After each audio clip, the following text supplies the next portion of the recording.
এই ম্যাচ শুধু একটা জয় ছিল না, এটা একটা বার্তা ছিল। রাজস্থান রয়্যালস চেন্নাই সুপার কিংসকে ৮ উইকেটে হারিয়ে স্পষ্ট করে দিল যে এই সিজনে তারা শুধু খেলতে আসেনি, রাজ করতে এসেছে। সিএসকে আগে ব্যাটিং করেছিল, কিন্তু শুরু থেকেই কিছু একটা ঠিক যাচ্ছিল না। অধিনায়ক ঋতুরাজ গায়কোয়াড় মাত্র ৬ রান করে আউট। সঞ্জু স্যামসনও দ্রুত প্যাভিলিয়নে ফিরে গেলেন। আর এখান থেকেই ম্যাচের প্রথম গল্প শুরু হলো। টপ অর্ডার একদম ফ্লপ। মিডল অর্ডারে একটু একটু করে সামলানোর চেষ্টা হলো। সাফরাজ খান ১৭, কার্তিক শর্মা ১৮ রান করলেন, কিন্তু সেটা ম্যাচ বদলের মতো ইনিংস ছিল না। তারপর জেমি ওভারটন ৪৩ রানের ইনিংস খেললেন, আর যেভাবে হোক দলকে ১২৭ রানে পৌঁছে দিলেন। কিন্তু প্রশ্ন এই, সিএসকের এই স্কোর রক্ষা করার মতো ছিল? একদম না। এখন কথা বলি রাজস্থানের বোলিং নিয়ে। জোফরা আর্চার ৪ ওভারে মাত্র ১৯ রান দিয়ে ২ উইকেট নিয়েছিলেন।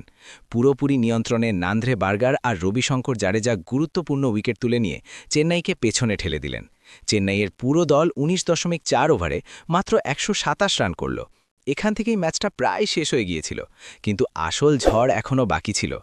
রাজস্থান রয়্যালসের ব্যাটিং শুরু হলো, আর যা হলো তা আপনি দেখেছেন। খুব কম দেখেছ। যশস্বী জয়সওয়াল বুদ্ধিমত্তিতে ৩৮ রান করেছে, কিন্তু আসল শো চুরি করেছে এক ১৫ বছরের ছেলে। বৈভব সূর্যবংশী ১৭ বলে ৫২ রান, স্ট্রাইক রেট ৩০৫, ৪-৪, ৫ এবং প্রতিটা শট যেন আন্তর্জাতিক ক্রিকেটে বছরের অভিজ্ঞতা আছে। এটা শুধু একটা ইনিংস ছিল না, এটা একটা ঘোষণা ছিল। প্রথমবার মাঠে এসে সরাসরি ম্যাচ শেষ করে গেল। সিএসকের বোলাররা পুরোপুরি বেকায়দায় ছিল। কোনো প্ল্যান কাজে লাগল না, কোনো লাইন লেন্থ টিকল না। মাত্র ১২.১ ওভারে রাজস্থান ১২৮ রান করে ম্যাচ শেষ করে দিল। এখন প্রশ্ন, আর কেন জিতল? প্রথম কারণ, পাওয়ার প্লেতে দাপট। দ্বিতীয়টা, বোলবাজিতে ডিসিপ্লিন। তৃতীয়টা, বৈভব সূর্যবংশীর ঝড়ো ইনিংস। আর সিএসকে কেন হেরে গেল? টপ অর্ডারের বাজে পারফরম্যান্স, কম স্কোর আর বোলবাজিদের একদম ফেল হয়ে যাওয়া। এখন সবচেয়ে বড় প্রশ্ন, টার্নিং পয়েন্ট কী ছিল?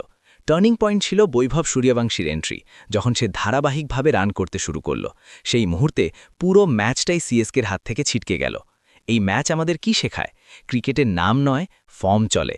আর যখন একজন তরুণ খেলোয়াড় ভয় ছাড়া খেলে, তখন সে গেমটাই বদলে দেয়। রাজস্থান রয়্যালস শুধু ম্যাচ জিতেনি, তারা এক নতুন তারকাও আবিষ্কার করেছে। খুঁজে বের করলাম। আর এখন সিএসকে কেউ ভাবতে হবে শেষমেশ ভুল কোথায় হচ্ছে। যদি এই বিশ্লেষণটা তোমাদের ভালো লাগে, তাহলে অবশ্যই লাইক দিও। ক্রিকেট নিউজ টাইমস চ্যানেলটা সাবস্ক্রাইব করো, কারণ এখানে পাবে প্রতিটি ম্যাচের সবচেয়ে গভীর এবং সঠিক খবর। এই ম্যাচ শেষ হয়েছে,